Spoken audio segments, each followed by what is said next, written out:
መልካሙን ደብቆ ክፉን እያሳየ ይለኝ ነበር ጠላት እግዚአብሔር ዘገየ።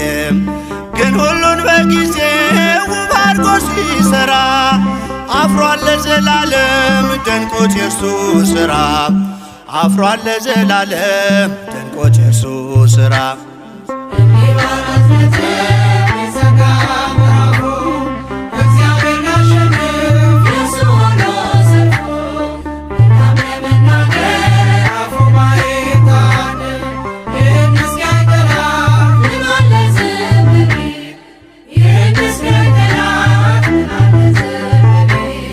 በቃ ልጅ የለህም አትወልድም ሳራ ላይሰማህ እግዚአብሔር ጮኸ ብትጣራ እያለ ጠላቴ መስሎት ያሸነፈ ይስሐቅ ተወለደ ያቀንማ